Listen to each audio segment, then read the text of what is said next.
Now, let's talk about one of your favourite topics, Tottenham Hotspur. At the moment, it's one of my favourite. Yeah. I mean, we've all heard O'Hara on the phone in recently. Oh yeah, Spurs are back. Yeah. Spurs are back. Back where, by the way? But you know, it's been a very good start to the season. We did talk about how Newcastle have had a very hard start. Let's be honest. I mean, who have Spurs played so far? Yeah, look, come on. We have, and Spurs have probably had one of the easiest starts to the campaign, apart from Brentford. Now, Brentford, they lose 2 games at home last season? That was the first game. So to walk away with a point, I thought that was fantastic. Good result. You play Manchester United in a current poor vein of form, and dominated Manchester United, particularly the midfield. Sarr and Basuma dominated their 3 that didn't quite work on the day.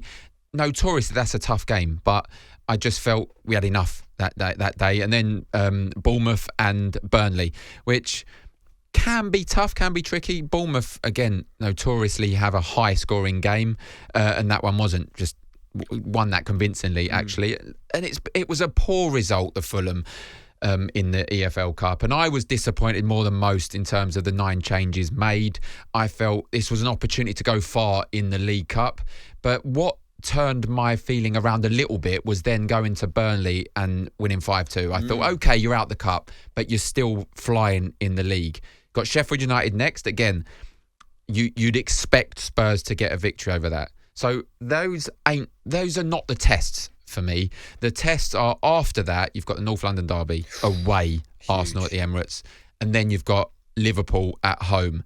That will tell us where Spurs are under Big Ange.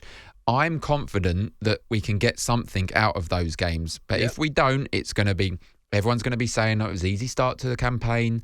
You're now back to being Spursy, losing, getting bullied by the big teams and winning the League Cup. And winning the games you should. Because if you get anything out of those games, you then play Luton and Fulham next too. Ooh. So you've got an opportunity to be right up that league coming into the latter stages of this year, which is what Spurs want. I'm excited for the campaign.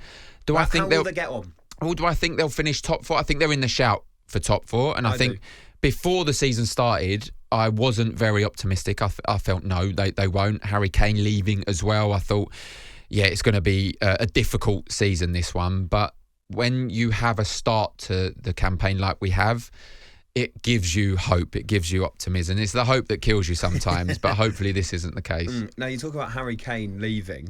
It hasn't made Spurs better off, has it? And if it has, in what way? Well, it hasn't. No, you've been saying this for a lot. And look, no one can replace Harry Kane with an individual player. But what has allowed to happen is you've changed the system. The players have stepped up that probably didn't last season. Son scoring a hat-trick against Burnley didn't really have a great season last season. So do you think Kane was prohibiting that? I think there was a real fear factor with Harry Kane in terms of getting rid of him at Spurs, and what will that do to the team? Getting rid of 25 guaranteed goals a season.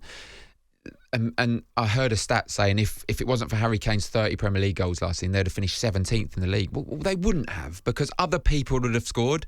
Okay, maybe not replace the 30 of Harry Kane, but maybe, and people may laugh at this, Richarlison would have been number 9, and I know he's not scored again, but that's confidence. Or Son would have been number 9, may have got 10 plus goals more than they scored. And now you have Maddison. I think Maddison, Kulusevski, Son, I think they'll be disappointed if they don't reach 10 to 15 goals, all 3 of those this season. And if you can get a forward, you've got Brennan Johnson that potentially could try and be put into that number 9 slot, or Richarlison, who needs to do better in terms of goal scoring. If you've got a forward that can get 10, 15 goals as well, that kind of replaces the 30 goals that Harry Kane scored. He's a legend. He's a club legend. He always will be. And he scored an awful amount of goals. But it's not hindered us that much. And we can play different formations and different styles now he's not at the football club. Is James Maddison the signing of the summer, do you think? Again, I've spoken about this a lot. There's 2 players, James Maddison, James Ward-Prowse. Now, those 2, I think, are the signers of the summer. Now, James Ward-Prowse, we've spoken about him in the England team. I highly rate James Ward-Prowse. He should. But James Maddison, I think, 45 million? And then Spurs got rid of Harry Winks for 10 million, I believe. So you're looking at replacing a centre midfielder, Harry Winks, for 35 million.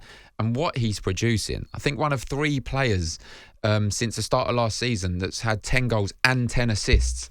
Saka and Salah, I think, are the other 2. So that's the kind of player that is that Spurs have.